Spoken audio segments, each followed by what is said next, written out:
Súbalo primero, súbalo primero. Ya. Aquí ha llegado el papá y alega que él tiene papeles.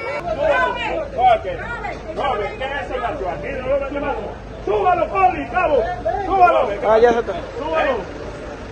Súbalo, que no tiene Hago la mano de taquillo. ¿Cómo va a ser? ¿Usted es el papá de él? Sí, yo soy papá de él. ¿Usted alega que él nació aquí? Claro. Ahí tiene su documento. Aquí está la gente. ¿Tiene su papeles?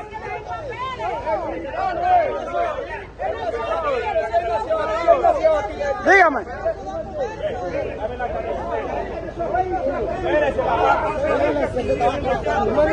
Súbalo.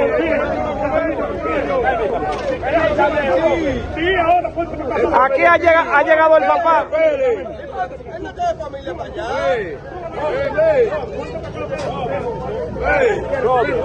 Súbalo primero, súbalo primero. Ya. Aquí ha llegado el papá y alega que él tiene papeles.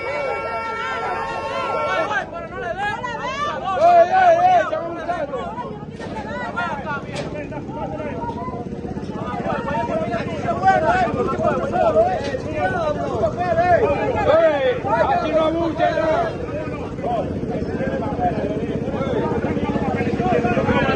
Pero no pueden llevarlo, si lo presenta y no pueden llevarlo, si lo presenta y no pueden. Vamos, aquí vemos al padre.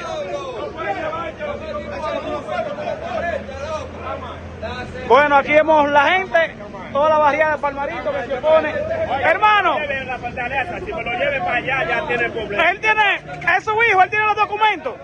Claro que sí. Él nació aquí, usted alega. Nació aquí. Y tiene acta de nacimiento dominicana. Claro. ¿Usted trajo los documentos o lo tiene en la casa? Lo tiene ahí, Él lo tiene. Tienen su documento ahí encima, se lo están llevando, esto es un abuso, un puro abuso. No pueden abusar así, no pueden abusar así. Estamos claros de que están haciendo su trabajo, pero así no se abusa. Porque si quieren su documento y se lo está enseñando, el deber de ellos es cortarlo ahí mismo.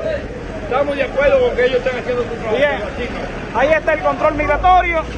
La barriada aquí pues alega de que ese joven haitiano tiene sus documentos. El papá pues llegó aquí, dice que nació aquí, pero el oficial de migración dice que aunque nazca aquí, sigue siendo haitiano.